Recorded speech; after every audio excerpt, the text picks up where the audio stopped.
Hi, my name is Jacqui-lee Pryce and welcome to Shadowboxruk.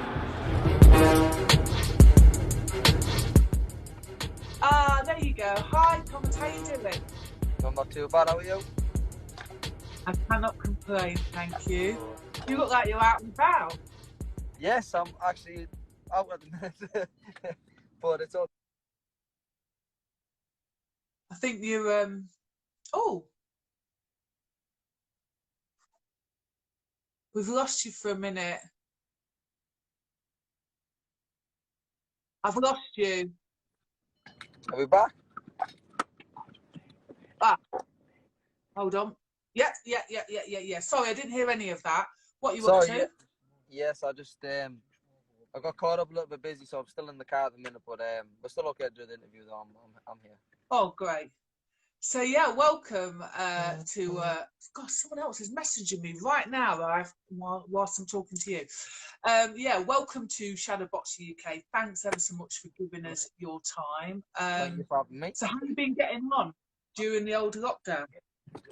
Oh, it's one of them. It's all right, you know, but been staying as active as I can.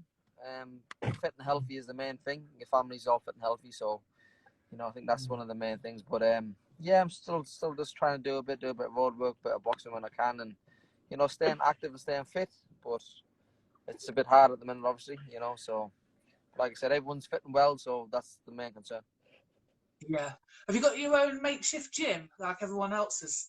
They've all got gyms at home, haven't they? We have, yeah. No, I haven't got too much room for one of them, to be honest. So I'm just doing the best I can. I mean, I've got some pads, and I've been doing some pads with my brother, and road work and stuff like that. A bit of biking, and you know, just trying to do the best I can. Yeah. So I saw on your social media you did. Is it a charity walk on Monday? Was it? I think. Can you Sunday, talk to me Sunday, about yes. that? Yeah, Oh, it was so Sunday. yeah. So I started a charity run. I think we raised about £2,500 now. There's a bit more to go into this as well so far. So we've been doing a bit, but so basically it was just for the NHS and Durham Youth, for the elderly and vulnerable at this time. You know, so just trying to raise money for them and just trying to you know, give back to the community a little bit. But we try to do like something, so like the nurses and doctors is on the feet like for 8 to 10 hours shifts, say. Some of them probably do a little bit more, but 8 to 10 hour shifts. So we mapped out a walk that was going to take probably about 10 hours, and it took about 10 hours 40 minutes on the walk, which you know, it was pretty hard and pretty gruesome, but you know, it was all right. I saw. Was it raining the whole time, or was it just for a few hours? Because I felt a bit sorry for you when I saw the rain. No, it wasn't the whole time. I mean, we're about 10 mile left, and the rain started coming down. It was coming down pretty bad, but it wasn't lightening up. So you know, we just powered through it, and I think it come down for about another 5 mile in, and then it stopped. So you know, but we got to the end, and we got to the finish in the end. Nice one. You're managed by mtkglobal, aren't you? And yes. then you're promoted a Salita. Am I correct in saying that? Not no more, no. I'm just only managed by MTK. Okay. So before we go on to your pro size, there may be people, I don't know who, but there may be people that don't know a lot about you. I know it might seem like a really long time ago, but just tell us about your amateur career, because it's just amazing how much you achieved in your career. Yeah, I mean, well, I started boxing when I was 11 in the amateurs. Won quite a few titles. I think schoolboys, a couple of ABAs, boys clubs, about 7 GB titles. I got a bronze in the European schoolboys. I won a gold in the European youths. I never boxed senior. I just turned pro. Yeah. I had my first pro fight when I was 18, and since then I've had 29, won 29. I've won the British belt and I defended it, and then I vacated. I won the IBF European.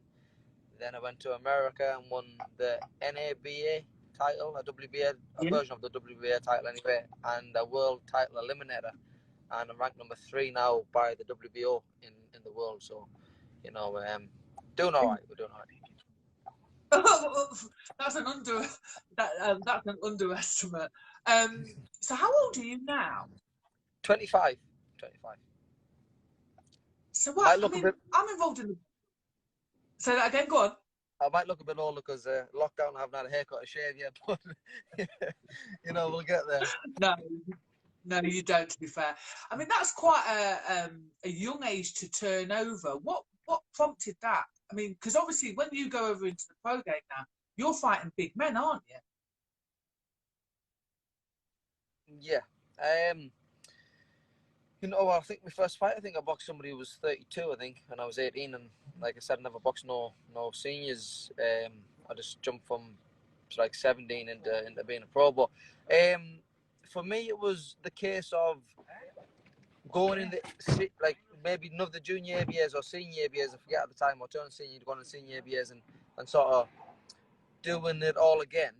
And I was back and forth to the England squad and the GB squad, you know, and I was doing a bit of work with them, and you know things were going good. But for me, it was I can spend another year and see how things go, or turn pro, which my plans was anyway, and you know give it me best go. And you know I think I made a decision in the end, and we got cracked on with it. And what a decision, to be honest with you. So you're most of your career though, you haven't had a main promoter, have you? No. I mean, we signed with, you know, I've been managed by Dave Garside and my trainer Neil Fannin. We boxed on some pro box northeast shows. It's Phil Jeffries. He's been promoting some shows. Boxed on these shows. We boxed up and down the country. But I never had a proper promoter. And then I was mandatory for the British title, and Frank Warren come in and signed me. Which we signed with Frank Warren. We had a defence of the British title with him, and then things just sort of slowed down a bit. We wasn't really getting no fights and nothing like that, so we ended up moving on again. And then I've had a few more fights just back with me, manager Dave Garside, and then the fight in America come up, and we took that fight, and obviously the contract was obviously if I won, Dimitri gets a couple of fights with me. But I mean, it was an opportunity I couldn't turn down, so we done that. And then MTK come on board, and you know they've done a fantastic job. I wish I was signed with them from the beginning. Absolutely amazing, and anyway, my career's going the right direction now. Tell the viewers, how difficult is it to get those fights under your belt without a main promoter? It's very difficult because I mean, with no TV and no big promoter who's behind you, who's you know can publicise you that little bit extra and reach them crowds that you need to reach. It's obviously hard, and it's a lot of hard work and determination. But thankfully, like I had a great team behind me who supported me and kept pushing me, and like myself, my determination. You know, I want to be a world champion, and that's the route I'm going for, and I won't stop until I get it. But it's very hard without them, and then the big shows and people saying, oh well, why are you not fighting on Matchroom, why are you not fighting on BT, why are you not fighting on all different kinds of things, and you think, well, I'd like to, and I will fight, but when you're not signed with the promoter, obviously they don't want you on the shows because you're not signed with them, so makes things a little bit more difficult. But I mean, I'm putting myself in a good position now where I'm starting to turn a few heads and get the fights that I think I deserve. Well, I've watched your bouts. It's criminal you're not on the main stage, to be honest with you. I honestly, when I was having a look, I really don't get this. I was wondering if it was you that much of a threat, maybe? That no one wanted you. Yeah, no one wanted you. I don't know. There's not much for them to gain to take the fight against me, and obviously I'm a tricky customer and a good opponent. So a few people obviously do avoid me because they don't want to take that risk of getting beat and like nothing in it for them. So that's another one as well. But like I said, I think now I'm with MTK and they've pushing me in the right direction. We've got some big things lined up, and like I said, hopefully they'll come off, and I'll be in the position then, and then people will be wanting to fight me. So but that's what we want. I'm open to all comers. I mean, thank God. Let's talk about the fight that you took out in America. Wow. I literally was like, this kid is, if someone loves technical boxing, if somebody is a boxing purist, they're going to love you. They're going to absolutely love you. I watched that part and I was like, how is it that this kid is not? And I don't, yeah, maybe it's just me. Maybe I didn't know you were around, but I just couldn't understand why we haven't heard of you in terms of why is this kid not on the big stage? Absolutely tremendous, powerful, the Hernandez fight. Powerful, beautifully technical. Your feet are, oh, mate, your feet are lovely. I was just literally thoroughly entertained. Thank you. Thoroughly entertained.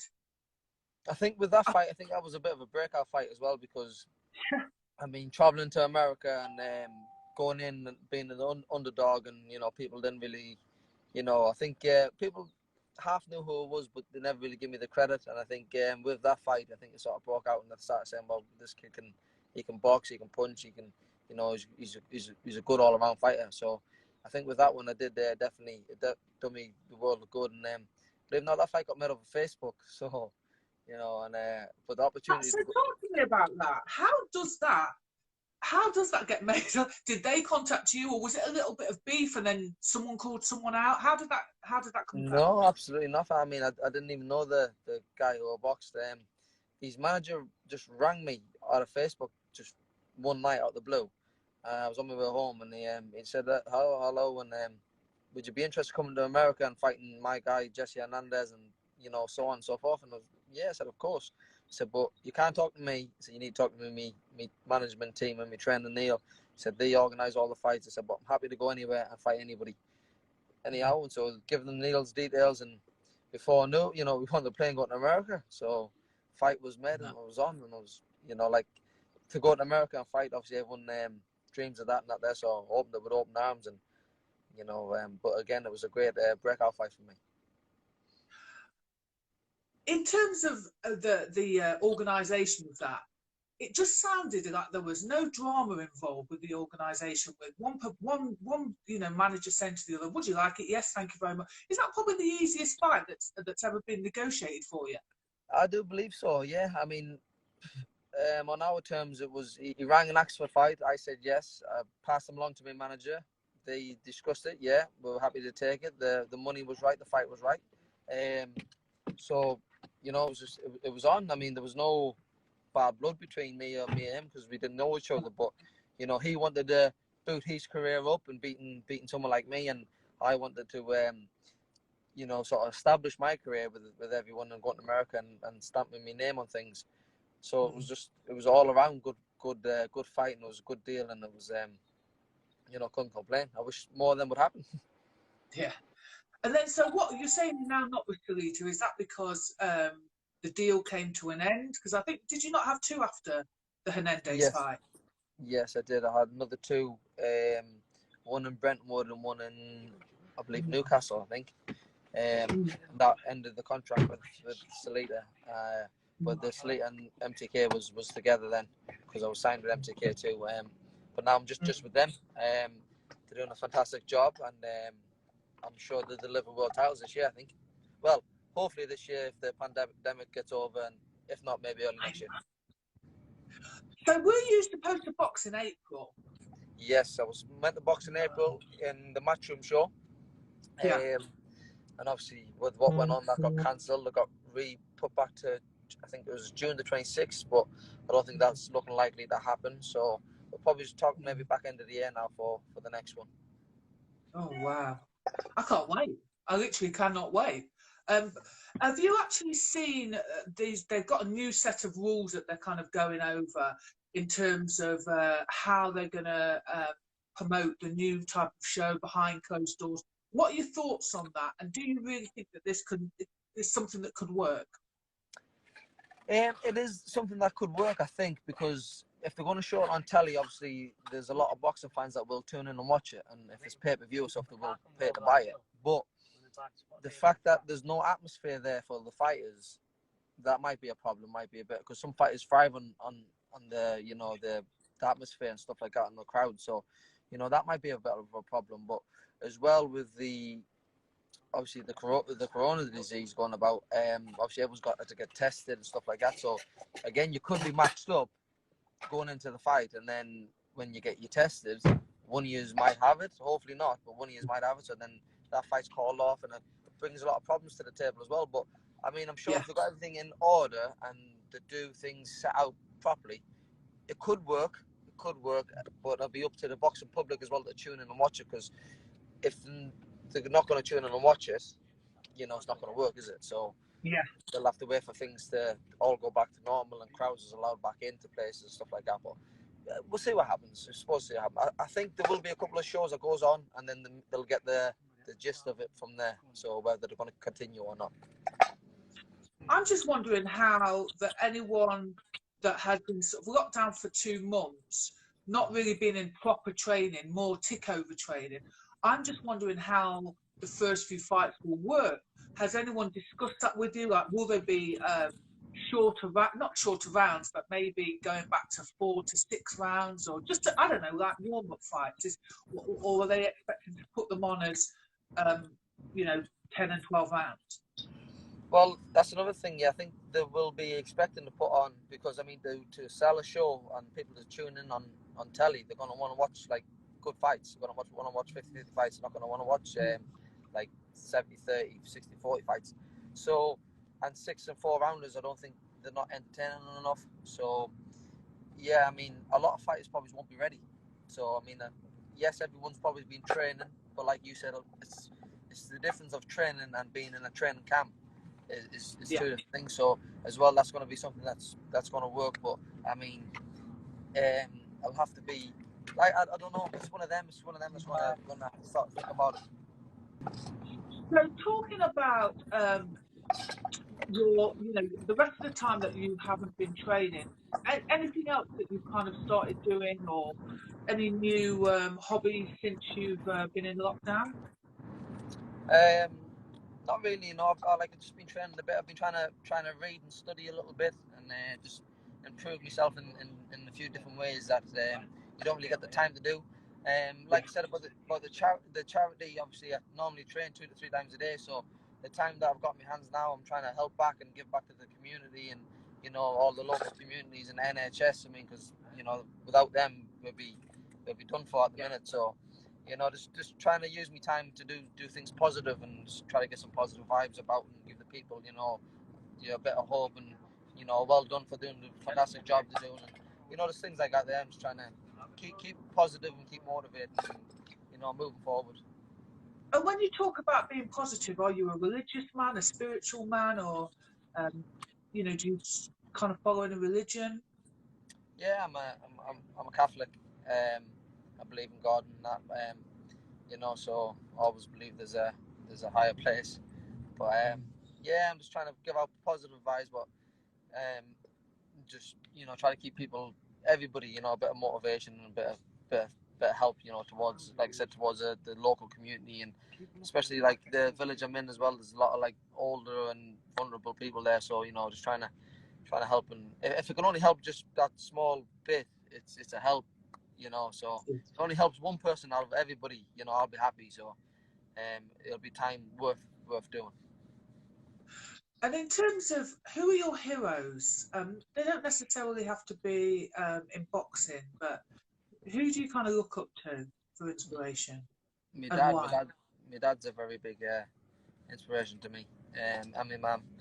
I mean, being fantastic parents, and you know, they've done everything they can possibly do and help whatever they can possibly do for me. So you know, they're 2 massive inspirations to me. And now I have a little family as well, so you know, they're big inspiration for me, to give them. I mean, you know, I had a good life. My mum and dad gave me a very good life, but you know, for them as well, you always want better. So I want to give them, you know, the life my mum and dad give me, or even better if I can. So you know, there's a lot of inspirations. I mean, my coach Neil. I mean, he's fantastic. You know, he's learnt me a lot of life lessons in this boxing, like, and not just boxing, but life itself. So he's taught me a lot as well. You know, so there's plenty of that there, and obviously as for boxing, there's plenty of good boxers that you look up to, and you think, you know, they're fantastic, and you like to be like them, and you know, stuff like that there. So yeah, there's plenty really. But I'm thankful that I've got a really good family around me. What about, do you get time to have a look at any of the young fighters coming up? Is there anyone that excites you? you know there is good fights come through, but not really. I don't really have the time to look and look through. I'm trying to really focus on what I'm doing, what path I'm on, and you know, I'm focusing a lot on myself at this time, especially when I know there's going to be some big massive fights for me coming up. So you know, I'm more focused on what I'm doing than other people. I mean, hopefully, fingers crossed, you get one in before the end of the year. I think it disappeared again. Hope so. Yeah. So I was just saying, I hope that something comes up before the end of the year. Because would this next fight be a mandatory for a world title shot? I'm hoping so. I'm hoping we can get a mandatory. Sorry, it's clear there. I'm hoping we can get a final eliminator to be made mandatory for the world title. Or like a version of the world title we're going for, like the WBO, you know, Intercontinental or something like that. Something that's going to put me stead there next. But I mean, I'm open to the fights. I'm a high-ranked world fighter now, so I mean, the likes of the WBO champion, the WBA and WBC, IBF, I'm willing to fight any of them if they can't get an opponent or struggling. They've only got to give us a phone call, and I'm available. You're ready now, aren't you? More than ready, yeah. I think after 29 fights, you deserve big things. Just lastly, finish this sentence. Because of COVID-19, I am grateful for life.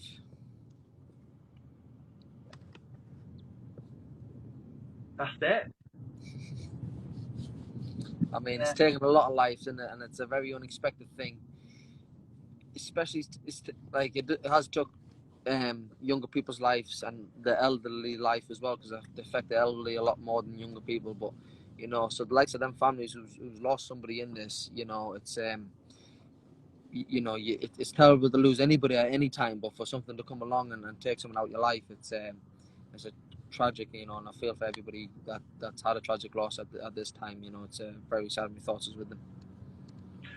But on the flip side of that, does it make you even more determined about, let me just get hold of life and squeeze everything out of it?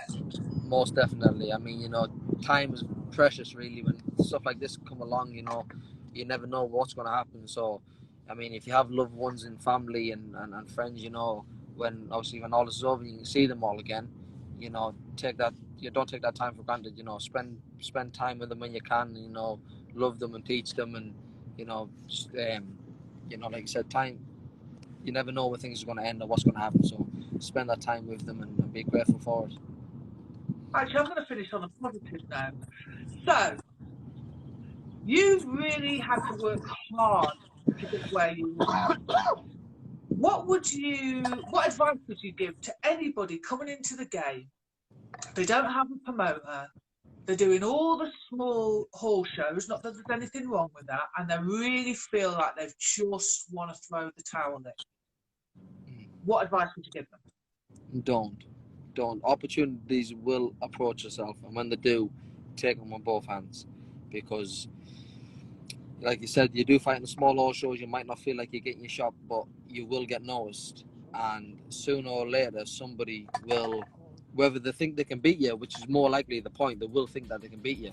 When they do and they call for you, make sure you're 100% ready, beat them, and then you're the guy they want to be. So, you know, just stay positive and keep at it. If you like this video, please go ahead and give it a thumbs up. If you're not a subscriber of Shadowboxruk UK, we'd love to see you, so please go ahead and subscribe now.